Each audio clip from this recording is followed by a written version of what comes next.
আসসালামু আলাইকুম football fans. দর্শক, অনেক বড় একটা হতাশার রাত গেছে বার্সেলোনা ফুটবল ফ্যানদের জন্য, কেননা চ্যাম্পিয়ন্স লিগের প্রথম ম্যাচে এস মোনাকোর বিপক্ষে তারা 2-1 ম্যাচ হেরেছে। যারা লা লিগাতে দুর্দান্ত পারফরমেন্স করছে, একের পর এক ম্যাচ তারা জিততেছে, রিয়াল মাদ্রিদকে টপকে লা লিগার পয়েন্ট টেবিলে এখনও 1 নম্বরে রয়েছে। তারা কিভাবে চ্যাম্পিয়ন্স লিগের ম্যাচে এসে এস মোনাকোর বিপক্ষে ম্যাচ হারে?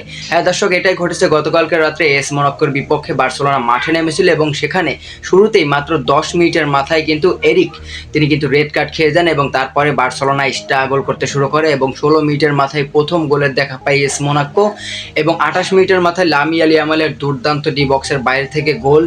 হাফ টাইম পর্যন্ত কিন্তু 1-1 গোলের সমতা ছিল। হাফ টাইম পরে 71 মিনিটের মাথায় যখন বার্সেলোনা আরও একবার গোল হজম করে ফেলে, শেষ পর্যন্ত কিন্তু এই গোলটা তারা শোধ করতে পারেনি। বার্সেলোনা আসলে চেষ্টা করলেও পারেনি। কেন বলছি এ কথা? বার্সেলোনা কিন্তু মোনাকোর গোলবারে মাত্র 4টি শট নিয়েছিল, আর যেখানে মোনাকো কিন্তু 20টি শট নিয়েছিল বার্সেলোনার জালে। বার্সেলোনার গোলরক্ষককে একটু হলেও কিন্তু আপনাকে ধন্যবাদ দিতে হবে। এখানে অনেকে বলবেন গোলকিপার বাজে পারফরমেন্স করেছে। বাজে পারফরমেন্স করলেও আপনার 10 জনের একটা দলের বিপক্ষে গোলকিপার আর কতটুকু দায়িত্ব নিয়ে খেলতে পারে? গোলকিপার কিন্তু 6টি সেভ দিয়েছিল, এছাড়া 20টি শটের মধ্যে কিন্তু 6টি গোলকিপার সেভ দিয়েছিল। এর মধ্যে শট অন টার্গেটে ছিল বেশ কয়েকটা। এস মোনাকোর ফুটবলার দুর্দান্ত পারফরমেন্স করেছে, বিশেষ করে ব্রাজিলিয়ান লেফট ব্যাক ভ্যান্ডারসন, তিনি তো অসাধারণ পারফরমেন্স করেছেন। একজন লেফট ব্যাক হয়েও তার রেটিং ছিল 8.2। তিনি ম্যাচ সেরা নির্বাচিত হয়েছেন। তিনি 2টি অ্যাসিস্ট করেছেন, 3টা বিগ চান্স ক্রিয়েট করেছেন, মূলত ডুয়েল জিতেছেন 4টার মধ্যে 2টা অ্যাকুরেট পাস ছিল, 47%ই বেশি তার। সব মিলিয়ে আসলে ভ্যান্ডারসন দুর্দান্ত পারফরমেন্স করেছে, এটাকে অস্বীকার করতে পারবে না। আর এই ভ্যান্ডারসন কিন্তু একাই বার্সেলোনাকে আটকে দিয়েছে, কেননা লামিয়াল ইয়ামালের মতো একজন তরুণ, যে কিনা বর্তমান বিশ্বের অন্যতম সেরা একজন ফুটবলার, তাকে কিন্তু খুব ভালোভাবেই পকেটে রেখেছিল এই ভ্যান্ডারসন।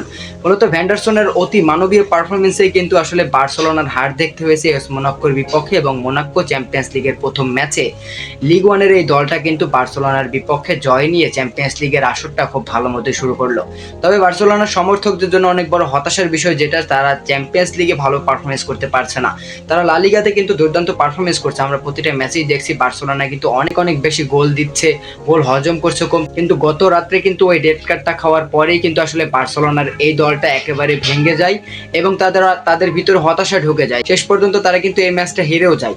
তো বার্সেলোনা চ্যাম্পিয়ন্স লিগের প্রথম ম্যাচ হেরে গিয়েছে, এই জন্য কিন্তু অনেক ভক্ত সমর্থকেরা কিন্তু বার্সেলোনাকে নিয়ে ট্রল করছে। আসলে ট্রল করার কিছু নেই, মাত্র একটা ম্যাচ কেবল হয়েছে চ্যাম্পিয়ন্স লিগের বার্সেলোনার, এখনও অনেক ম্যাচ বাকি রয়েছে, এখনও সময় আছে বার্সেলোনার ঘুরে দাঁড়ানোর, এই টুর্নামেন্টে টিকে থাকার।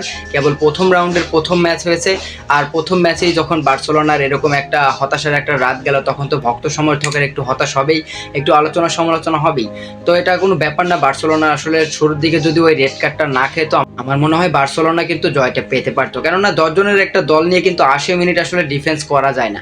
সেদিকে কিন্তু মোনাকো কিন্তু দুর্দান্ত পারফরমেন্স করেছে, এটা মানতেই হবে, কেননা 56% বল তাদের দখলে রেখেছিল। এর মধ্যে কিন্তু 10টা কর্নার আদায় করে নিয়েছিল, 20টি শট নিয়েছিল বার্সেলোনার জালে। সব মিলিয়ে আসলে মোনাকো দুর্দান্ত পারফরমেন্স করেছে, বিশেষ করে ব্রাজিলিয়ান লেফট ব্যাক ভ্যান্ডারসন, তিনি একাই 2টি অ্যাসিস্ট করেছেন এবং তার রেটিং ছিল সবচেয়ে বেশি, এবং তিনি কিন্তু সব দিক দিয়ে আসলে পারফেক্ট একটা গেম প্লে করেছেন। তো সব মিলিয়ে আসলে একটা কথাই বলবো যে বার্সেলোনার সমর্থকেরা হতাশ হয়েন না, কেবল টুর্নামেন্টের প্রথম ম্যাচ হলো, এখনও অনেক ম্যাচ বাকি আছে, অনেক বেশি সুযোগ রয়েছে বার্সেলোনার। আমি বিশ্বাস করি এই বার্সেলোনা কিন্তু ঘুরে দাঁড়াতে পারে এই চ্যাম্পিয়ন্স লিগে, এবং এই বার্সেলোনা কিন্তু এবারে চ্যাম্পিয়ন্স লিগে চমকও দেখাতে পারে, কেননা ড্যানি অলমো কিন্তু ছিল না ইনজুরির কারণে, আর আনসু ফাতি তিনি ব্যাক করেছেন বার্সেলোনাতে, যেটা অনেক ভালো একটা ব্যাপার। আর সব মিলিয়ে আসলে বার্সেলোনার সমর্থকদের হতাশ না হওয়ার পরামর্শটাই দেবো আমি। আর বার্সেলোনার সমর্থকের আশায় থাকবে আগামী ম্যাচে অবশ্যই চ্যাম্পিয়ন্স লিগের ম্যাচে বার্সেলোনা খুব ভালোভাবে ঘুরে দাঁড়াবে এবং আপনাদেরকে জয় উপহার দেবে।